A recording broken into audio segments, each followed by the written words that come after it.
જમ્મુ કાશ્મીરના પહેલગામમાં આતંકી હુમલામાં સુરતના યુવાનનું પણ મૃત્યુ નિપજ્યા હોવાની વિગતો મળી રહી છે, જ્યાં સુરતના કાપોદ્રા વિસ્તારમાં રહેતા શૈલેષ કડથિયાનું આ આતંકી હુમલામાં મોત નિપજ્યું। યુવાન મૂળ સુરતનો રહેવાસી છે, પણ હાલ મુંબઈની બેંકમાં તે કામ કરી રહ્યો હતો। યુવક મુંબઈમાં પરિવાર સાથે સ્થાયી થયો હતો।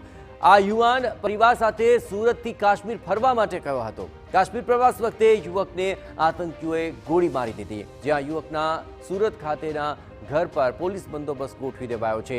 યુવાનનો પરિવાર હાલ પોલીસ પ્રોટેક્શન હેઠળ છે। આતંકી હુમલામાં સુરતના યુવાનના મૃત્યુથી પરિવારમાં માતમ છે। મૃતક શૈલેષ કડથિયાના પિતા સુરત દોડી આવ્યા હતા। શૈલેષ કડથિયાના મૃતદેહને સુરત લાવવામાં આવનાર છે। શૈલેષ કડથિયાની અંતિમ તસવીરો સામે આવી છે, જ્યાં જન્મદિવસની ઉજવણી માટે આ યુવક પરિવાર સાથે કાશ્મીર ગયો હતો।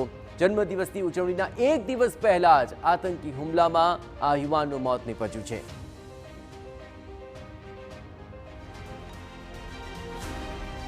જે રીતે જમ્મુ કાશ્મીરની અંદર જે આતંકી હુમલો થયો છે તેની અંદર અનેક લોકોએ જે જીવ ગુમાવવાનો જે વારો આવ્યો છે, અને તેની અંદર ગુજરાતના પણ કેટલાક જે પર્યટન જે ગયા હતા અને તેની અંદર જે મોત થયું છે, ત્યારે મૂળ સૌરાષ્ટ્રના અને સુરતના જે વતની જે છે શૈલેષ કડથિયા નામના જે વ્યક્તિ છે, તે પોતાના પરિવાર સાથે આજે જમ્મુ કાશ્મીર ફરવા ગયા હતા। અને અત્યારે જે કહી શકાય તે પ્રમાણે જે મુંબઈ ખાતે સ્થાયી થયા છે। મુંબઈ આજે પ્રાઇવેટ બેંકની અંદર જે નોકરી કરતા હતા, અને તે દરમિયાન જે ગોળી વાગવાના કારણે તેમનું પણ જે મોત થયું છે।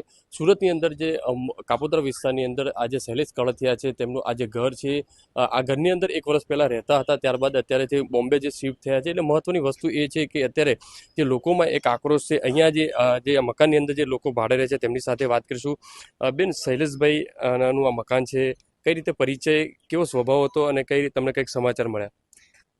એમનો સ્વભાવ બહુ સારો હતો, અને અમને કાલે રાતે સડનલી પોલીસ આવ્યા અને એમને આવી દુઃખદ સમાચાર આપ્યા કે શૈલેષભાઈનું ટેરરિઝમ અટેકથી જમ્મુ કાશ્મીરમાં એમનું હત્યા કરી નાખવામાં આવી છે। ગોળી મારીને હત્યા કરવામાં આવી છે। કેટલી ગંભીર બાબત, શું કહેવું? કેટલું બહુ ખરાબ, કોઈ પણ નહીં, એમાંય તે જમ્મુ કાશ્મીરમાં ટેરરિઝમ અટેકથી ખૂબ જ દુઃખદ સમાચાર છે અમારે માટે। સરકારે શું જવાબ આપવો જોઈએ?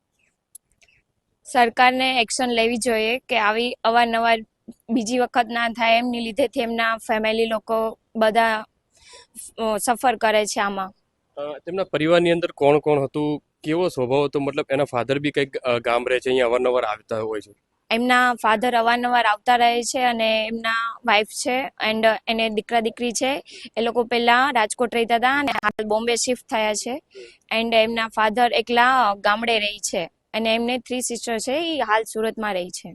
જે રીતે દ્રશ્યોની અંદર જોઈ શકાય છે કે તેમનું મકાન હતું, પહેલા અહીંયા રહેતા હતા, ત્યારબાદ જે બોમ્બે શિફ્ટ થયા છે, અને જે બોમ્બેની અંદર પ્રાઇવેટ બેંકની અંદર જે નોકરી કરી રહ્યા છે। મહત્વની વસ્તુ એ છે કે આજે આતંકી હુમલાની અંદર આ રીતે જે અનેક લોકોના જે મોત થયા છે, અને તેને લઈને લોકોમાં પણ ક્યાંક ને ક્યાંક આક્રોશ જોવા મળી રહ્યો છે।